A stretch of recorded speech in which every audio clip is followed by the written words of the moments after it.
Então... É que aí vou fazer uma provocação também, né? Porque o que acontece? De fato, conviver não é fácil.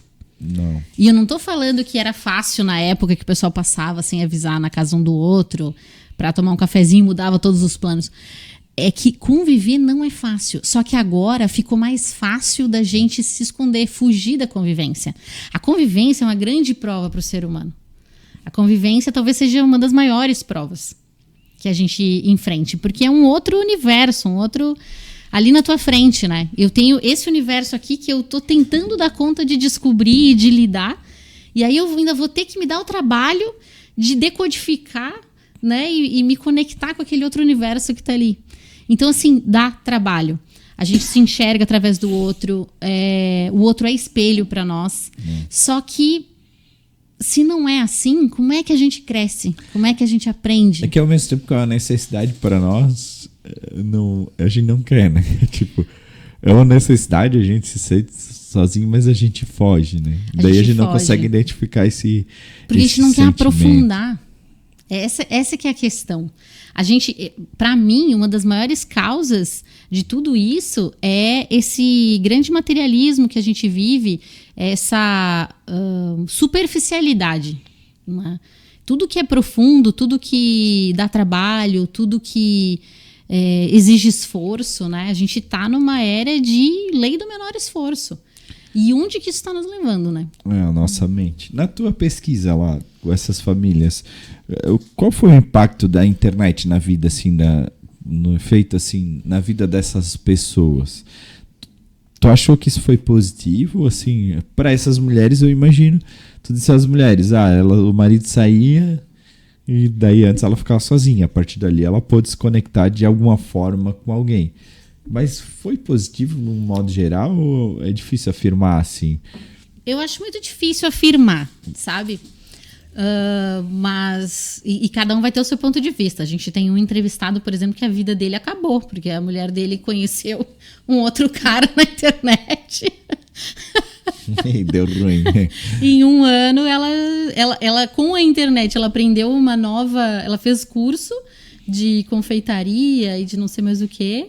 E ela foi trabalhar, ela se mudou para a cidade desse cara que ela conheceu na internet, foi trabalhar numa padaria. Mas será que eles eram felizes? Será que ele era feliz? Para ser assim, né? Para ela foi uma oportunidade de sair de uma vida que talvez de outra forma ela não tivesse possibilidade. Para ele significou muita dor e muito sofrimento, né? Então, assim, é muito difícil, são cenários muito complexos. Mas a gente vê, por exemplo, o embate que tinha lá. De famílias mais tradicionais e famílias mais, entre aspas, moderninhas, né? Então, a gente ia numa família e falava, não, aqui em casa a gente nem tem tal coisa, não, a internet é com horário, porque lá na casa dos outros viu o que aconteceu. Aí, já causou separação, já causou problema, isso é coisa do diabo, isso é coisa do capeta. Sério que tu ouviu isso? Em 2014, gente. Então, assim, é difícil afirmar.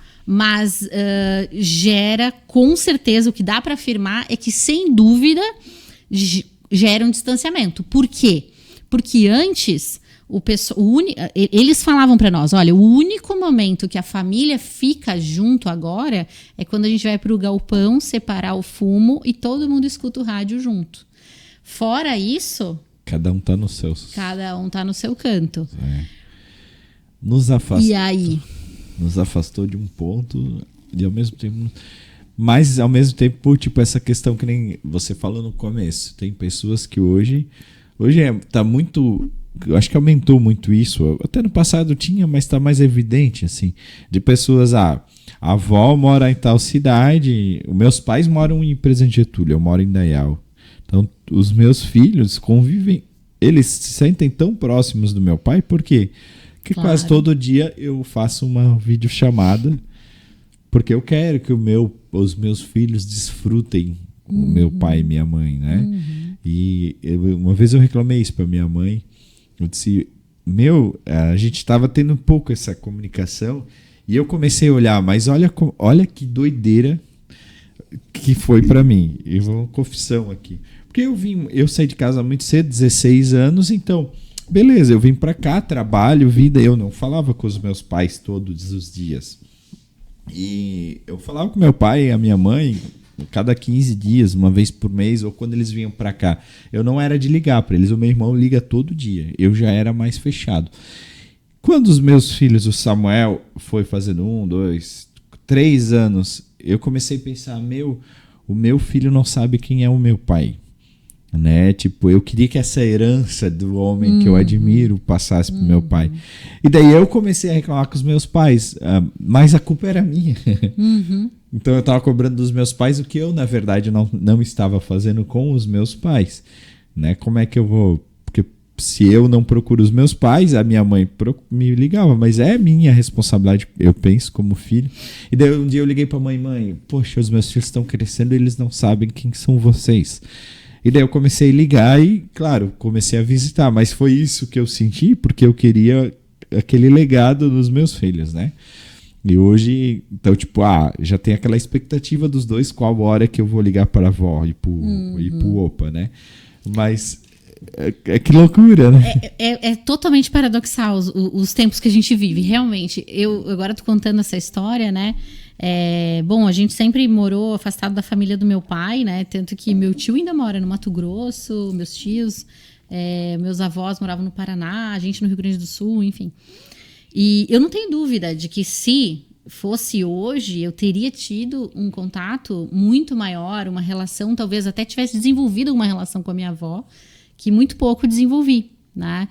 Com certeza, eu tenho quase certeza que isso seria diferente, realmente. Mas, então, assim, é uma ferramenta que possibilita.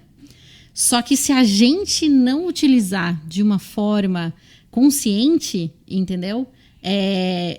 Essa possibilidade se perde. E mais, eu acho que a gente vai perdendo outras habilidades, porque acho que esse que é o ponto, entendeu?